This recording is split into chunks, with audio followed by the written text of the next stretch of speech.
Yeah. Family, y'all. Just keep it tight, keep it tight, keep it tight. Oh, right. Yeah. Here we go. Aristotle's Metaphysics. So Aristotle's Metaphysics then is now, we're getting into the metaphysical, that which exists beyond the physical. There's certain things like this whiteboard that we can see and feel, it's physical. There's certain things that are beyond the physical that we can't see, that we can't hear, that we can't taste, that we can't touch, that we can't smell. That's the metaphysical. Aristotle's Metaphysics. He begins his book, The Metaphysics, with this sentence. I love it. All people by nature desire to know. Of course, we translate it in an inclusive way, but of course his point is that we all have this desire to know. So where is this desire to know going to take us? Ultimately, it's going to take us to these concepts of God. Because we know things, but as Karl Rahner said, we're transcendent beings. Once we know something, we reach beyond that for the next thing. And ultimately, our knowing, there comes this thing at the end which we can't grasp, and that thing is the divine, however we call that. So there are different degrees of knowledge, says Aristotle. He says there's the person of mere experience, the person of art, and the person of wisdom. What are the difference? What is the difference? The person of mere experience is that person, for instance, who knows by experience. For instance, who knows, I know that that medicine helped me, but I don't know why. I'm not a doctor. I'm not a pharmacist. All I know is I took that medicine and it helped me out. The symptoms that I had before, I didn't have them after taking the medicine. It's the person of mere experience. I have my own experience that that medicine worked for me. So when you're sick, what am I going to say? Hey, take this medicine. It worked for me. But I have a sore throat and you had you're not able to sleep. It worked for me. Don't worry. That's the person of mere experience.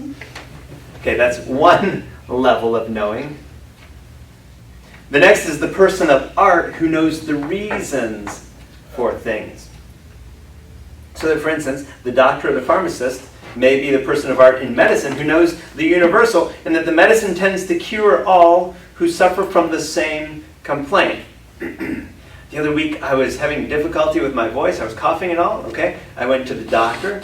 The doctor knows which medicines can be used to cure the common complaint of a cough.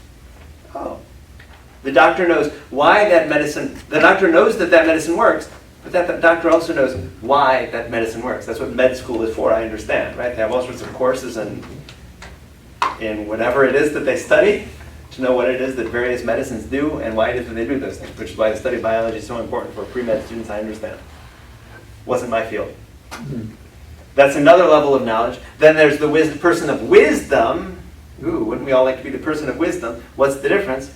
That's the person who seeks knowledge for its own sake and who apprehends the first principles of reality, who goes beyond the physical to the metaphysical. Ooh. You want to be the person of wisdom, the philosopher, the lover of wisdom? Then don't just get fixated on the things of this world, but go beyond the things of this world to the metaphysical. Don't focus on the physical. Go beyond the physical, to the metaphysical, to those things, ultimately, that the physical tell us about. In syllogisms, we take various statements and then we conclude something else, right? It's the same way with the things that we see in this world. We see different things that are physical, and from those things we conclude certain things about the metaphysical. So the person of wisdom, then, that's the science of first principles or first causes, which began as wonder. You know, it began with someone looking at the sun and saying, I wonder why the sun comes up every day, more or less in that same position, and then it goes across the sky, and it sets every day, more or less in that same position. Why does it do that? The person of experience is just the person who watches that. Oh, that was a beautiful sunrise and a beautiful sunset. Person of mere experience. Person of knowledge takes it a step farther. Person of wisdom, a step farther beyond that. Philosophy, then, arose from our desire to understand and explain the things that we saw, which is why we go back to the first philosophers. Who's the first one that we studied? Thales. Essentially, he was trying to understand and explain the things of this world. How did he explain it? Oh, that everything comes from water. right? We sweat. We need water to drink water. Look at the dog. The dog needs water too. We must all come from water. He was just trying to explain the nature of things. Explain what he was seeing. Interesting. And that's what philosophy does. Philosophy is our attempt to try to explain the things that we see. Not because that knowledge is useful, not because I'm going to go off and be a doctor and make lots of money from it, just because it helps me to understand that thing and I have deeper knowledge of that thing and of this world. Aristotle talks about 4 causes. So the philosopher, the lover of wisdom, deals with 4 different causes in this world. Let's try to go through them one by one. There's the material cause. The material cause is the material that's moving or changing in some way. So the example that we're going to use here is of taking a block of marble and turning it into a sculpture. Follow me? So we begin with a block of marble. The sculptor comes in, does his work, his or her work. After he or she has finished, we have the sculpture. How does it go from being a block of marble to sculpture? There's a change that's going to take place here. Okay? It's going to go from being marble, a block of marble, to a marble sculpture. There's going to be a change. The question becomes, what is the change? There are going to be 4 causes in that change. The material cause is that material that is moving or changing. In this case, what is it that's changing? It's the marble that's changing. It was a block, and at the end of the change, it's going to be a sculpture. So when Aristotle talks of the material change, it's that thing that is moving or changing. How interesting, because the early philosophers really preoccupied themselves with these things that are changing. Okay, how it is that things can change? It must be because, for instance, that they all shared the same material cause, that they all shared the same material. Thales, that everything is water. Oh, okay. So everything goes from one form of water to another form of water. That was his theory, his philosophy. But what happened with those early philosophers was that they failed to explain why those changes happened or the source of the change. Wait a minute, how can water turn into a human being, or a human being into, whatever? How does one thing change into another? They couldn't explain that. Which is why we came up with 3 other causes. We have the material cause.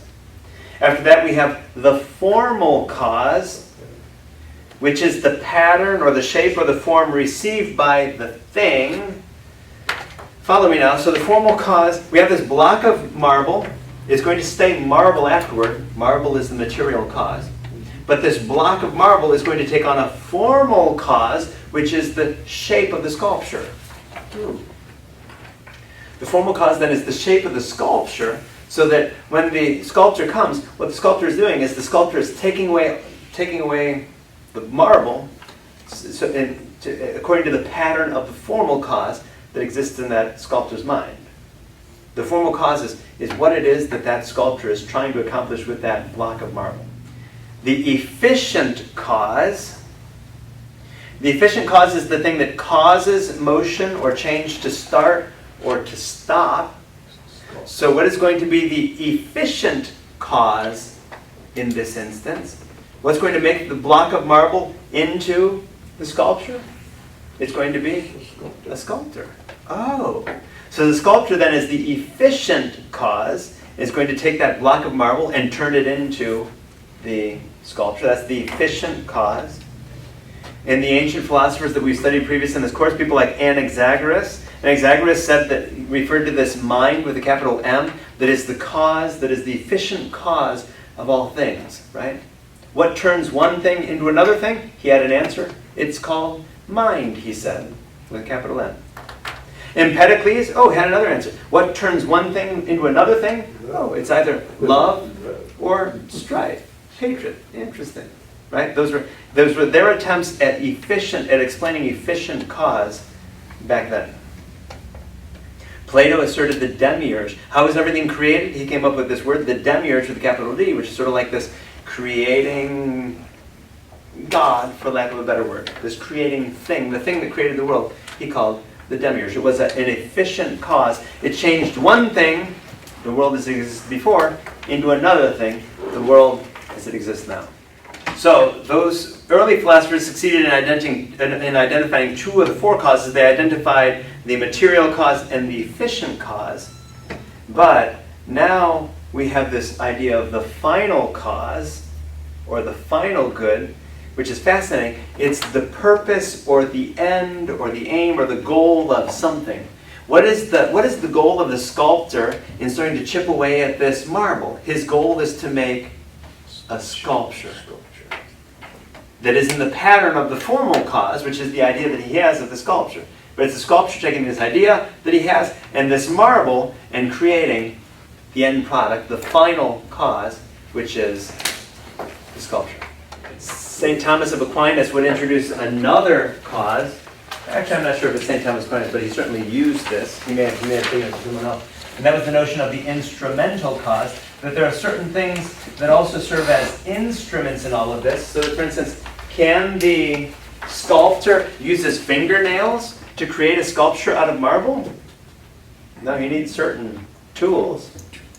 And so the instrumental cause then would be that hammer and chisel. Or if you're writing, the instrumental cause would be that pen or pencil or marker. How interesting. There are instrumental causes. Which is why we love so much that poem of St. Francis of Assisi, Lord, make me an instrument. Meaning, I'm just the instrument, Lord. I'm the pencil that you're holding, Lord. Make me an instrument. I'm the instrumental cause. I'm the pencil. Make me an instrument of your peace. You write your peace in this world through me. How beautiful is that? Or think of a musical instrument. Lord, make me an instrument of your peace. I'm the guitar, Lord. You play your music through me. I'm the guitar. I'm the instrumental cause. You do what you need to do to bring peace into this world through me. For Plato, the final cause of becoming is the realization of the good. We're going to come back to this in just a moment, but the word that we're going to be using is teleological, which simply means that everything is oriented toward an end. In Greek, telos is the word that means the end or the goal of something. So the final good is that final thing toward which a thing is oriented. That block of marble, the final cause of it is that statue. That block of marble was born. Okay, marble's not born, but it exists. Why? To become a statue. The adult is the final cause, the child of this child. We have this child. This child is going to result in this adult. The final cause is sort of like that thing toward which we look forward to in the future. When we're educating our kids, saving up for college, taking them to school, doing all the things we do, it's us looking toward that end goal. That final cause is what draws us to do what we do. For Aristotle, the final cause, or the ultimate cause of motion in the world, is its final cause. There's something that draws us to do what we do. Not that pushes us to do what we do. It's not something in the past. It's something in the future and out ahead of us that keeps drawing us to itself, that final cause. Like the statue, the sculpture. The sculpture drew that marble into being what it was. The final cause is what it's going to result in. It's sort of like, it's just that process of going from one thing to another thing. In life, all the changes that we go through, we're being drawn to this other stages of life. Stage. But the final cause is this fascinating concept of how it is that it's this thing that's out ahead of us that's actually drawing us. The goal is what draws us to it. Why did you come here this evening? Obviously you had some goal that drew you this evening. Why did you go to Mass on Sunday? There was something about going to Mass that drew you to going to Mass on Sunday. That's the idea of the final cause. There's this thing, this idea that we have in our mind that draws us to do the thing that we do. Step back from that for a moment.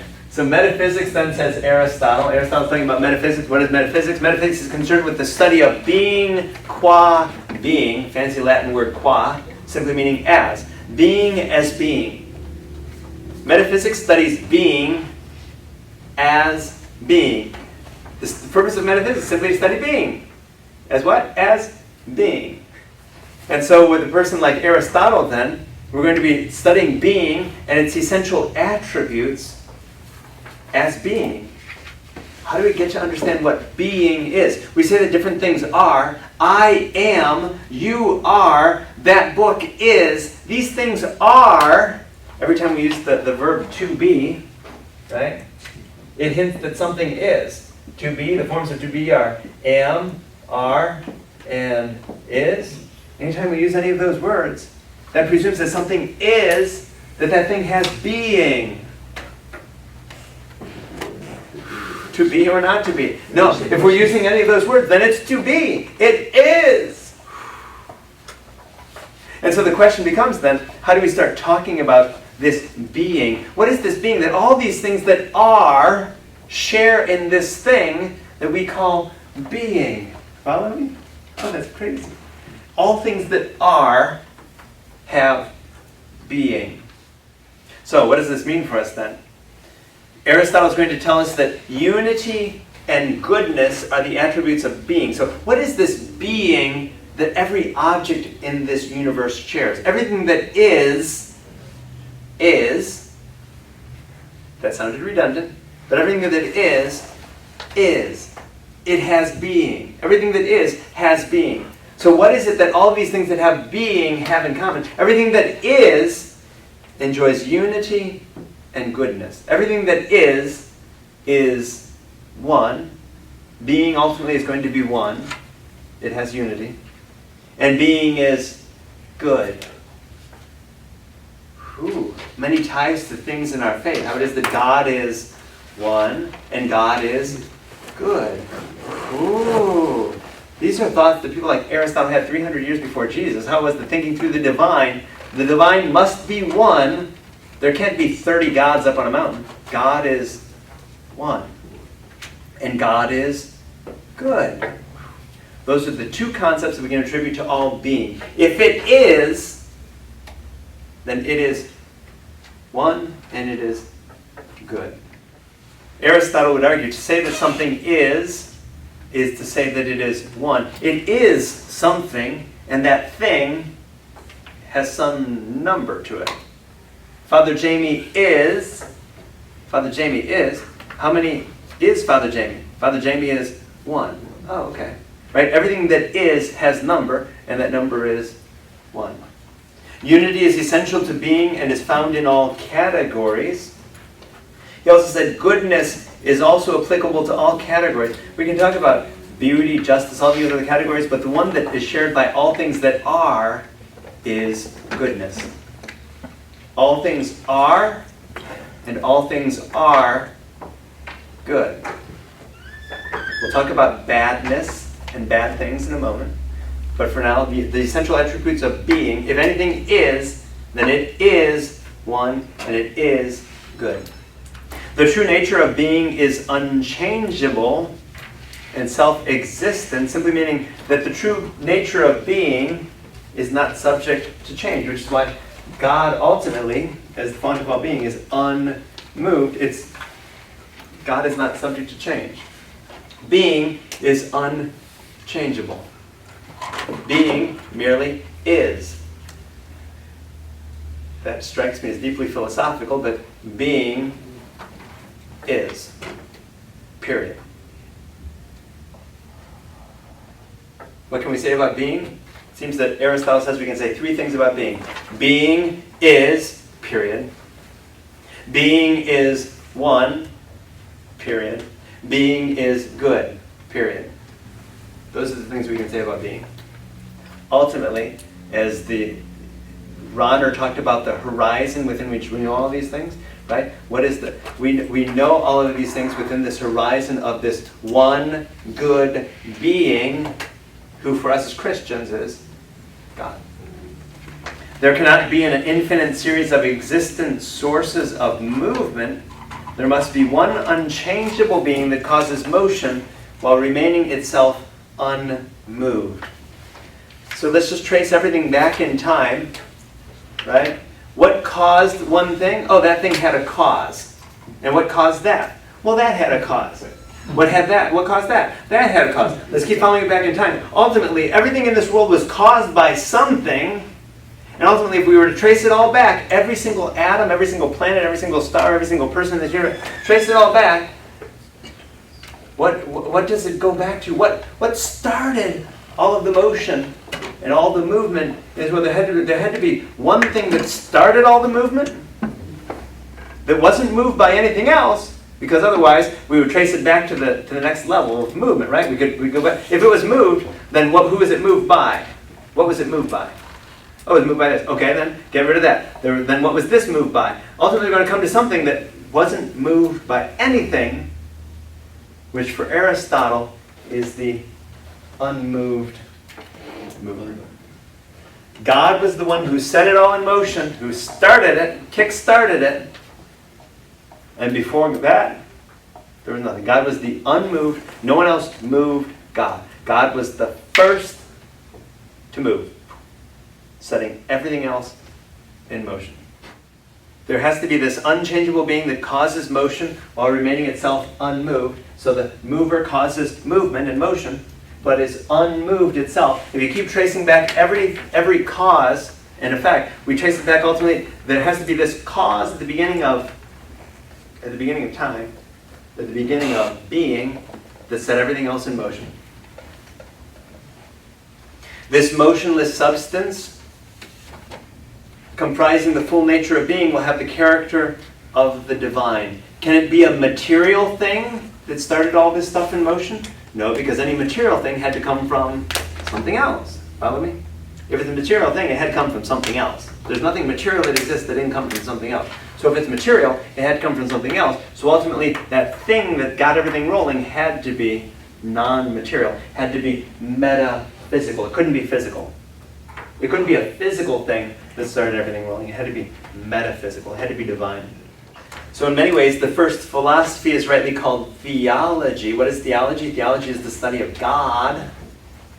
Really, philosophy, when we trace back to the very first, at the beginning of time, for Aristotle, philosophy, the first philosophy is theology. It took an unmoved mover, whatever you want to call that, unmoved mover, to start it all off. Metaphysics treats of that which both exists in separation from matter and is motionless. Let's think about that for a moment. So metaphysics treats, for instance, this unmoved mover, which is motionless, it's unmoved, and which exists separate from matter, simply meaning that God is not physical, God is not material, God is divine, or spiritual, or transcendent, or whatever word we want to use. God exists separate from matter. If we can contrast that then to things like physics and math. Physics deals with things that are inseparable from matter, meaning physics deals with matter. And with things that are subject to movement. Father Jamie can be moved and can move other things, right? Math, in contrast, deals with motionless objects, like numbers. But these objects can't exist separate from the matter. For instance, numbers can't exist separate from matter. It takes matter to be able to express those numbers.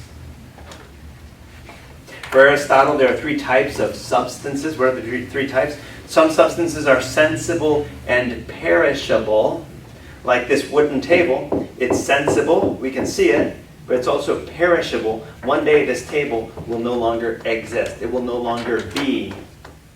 There are other substances that are sensible and eternal. We can see them, but they exist forever. For Aristotle, those are things like stars. How it is that star has existed from eternity and will always be there. Right? He had a different cosmology. He also said that there are some things that are non-sensible and eternal. God is like those stars in that God is eternal. The stars are eternal and God is eternal, said Aristotle. The only difference between the stars and God is that you can see the stars, you can't see God. And so there's this substance. Aristotle didn't use the word God like we use it, but for Aristotle there was this thing that is eternal and that we cannot see. But even though we can't see it, doesn't mean it doesn't exist. It exists. Aristotle's views on the forms. We talked about how it was that at first Aristotle took the teachings of his master and started talking about how it was that the soul, before it joined the body, knew the forms or the ideas. How interesting that later in life then, he's going to come to see the forms as a useless doubling of visible things. Why do we need this good with a capital G existing somewhere out there in order to know good things? Why do we have to double? Why do we have to double everything in this world? The good, the beautiful, the brave, the courageous, the just, whatever it is. Right? Why do we have to double things on this earth in some realm, put a capital letter and believe that those things exist out there somewhere? Why do we have to believe that the good exists somewhere out there? So he came to critique that doctrine by Plato. Plato wasn't interested with the things of this world for their own sake, but as stepping stones for the forms. So that's why Nietzsche criticized Plato, said Plato got us thinking about this other world. Nietzsche was focusing on the here and now. Good atheist that he was, right? Here, people like Aristotle get us thinking about this world that doesn't even exist, the world of the forms, right? How it is that, that Aristotle already saw how it was that Plato was using this visible world as sort of like stepping stones to the forms. The forms are the real, and these are just other things, or imitations of the forms. Aristotle wasn't buying that.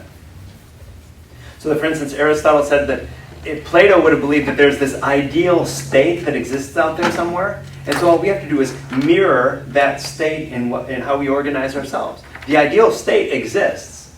We just have to remember, our souls have to remember that the form of the ideal state and recollect how that was and then just implement it here. Wait a minute. So Aristotle disagreed with that. The forms are the substance of things, but substance can't exist apart from things. So that was Aristotle's argument.